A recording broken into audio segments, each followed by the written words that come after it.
कहानी की शुरुआत 1984 में होती है, जब राजीव गांधी पावर में आते हैं।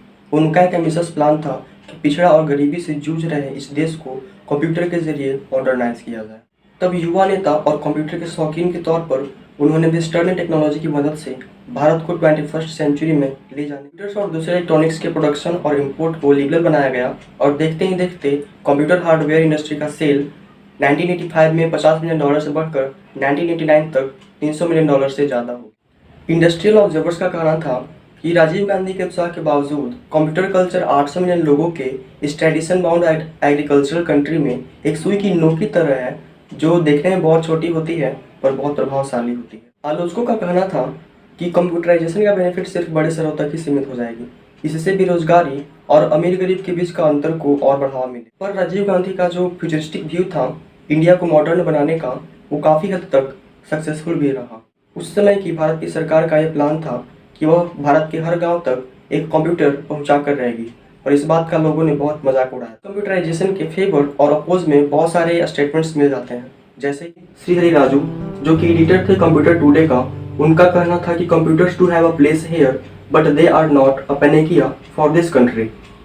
अगला एग्जाम्पल मिल जाता है समीप कोनार का, जो कि एक इकोनॉमिक्स मेजर है। वह कंप्यूटर पढ़ते हुए बोलते हैं कि we have to strike a balance, we can talk about computer efficiency but there are social aspects to this too. What do you do about the poor man who is illiterate and can't earn his daily bread? Industrial analyst का कहना था कि भारत की irregular power supply और bad telephone network, खासकर national network, computer use के लिए main problems. सरकारी दबाव के बावजूद एक पर्सनल कंप्यूटर का दाम लगभग $2000 के करीब था, और अगर एक एसी और बैकअप पावर इक्विपमेंट की दाम की बात करें तो वो लगभग मिडिल क्लास इंडियंस की खरीद से बहुत दूर था। उस समय की भारत की सरकार का ये प्लान था कि कंप्यूटर कोर्सेज को भारत के हर स्कूल में इंट्रोड्यूस करवाया जाएगा, बट सफिशिएंट टीचर ट्रेनिंग और करिकुलम डेवलपमेंट न होने के कारण इसे स्लो कर दिया गया था।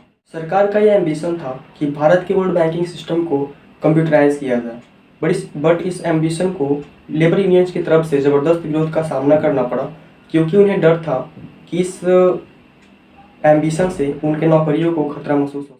तमाम अपवाद होने के बावजूद इंडस्ट्रियल ऑब्जर्वर्स कहते थे कि कंप्यूटर्स भारत जैसे देश के लिए अपार क्षमता रखता है, जो गरीबी के बावजूद कुछ फील्ड्स में टेक्नोलॉजिकली एडवांस्ड। यूएस भारत को सुपर कंप्यूटर बेचने के लिए राजी तब हुआ था जब उसने एक एग्रीमेंट करवाया कि वह अपने सहयोगी यूएसएसआर को यह टेक्नोलॉजी नहीं करेगा।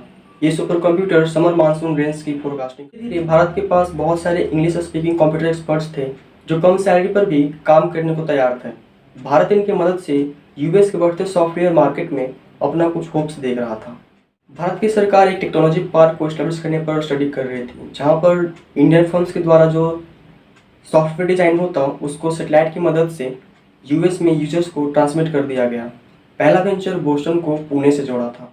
ये जो कॉन्सेप्ट था बोस्टन को पुणे से जोड़ने का, इसकी शुरुआत टेक्सास इंस्ट्रूमेंट इंक ने किया था, जब वह एक सब्सिडियरी कंपनी भारत के दक्षिणी शहर बैंगलोर में स्टैब्लिश किया और यहाँ से जो सॉफ्टवेयर डिजाइन हुआ उसको सैटेलाइट की मदद से अपने डल्लास हेडक्वार्टर में एक्सपोर्ट कर लिया। भारत के आईटी सेक्टर्स में 5 बड़े challenges: neglect of research and development, too much emphasis on low and IT services, neglect of electronic hardware manufacturing, saturation in selected cities and neglect of other areas, excessive dependence on the export market.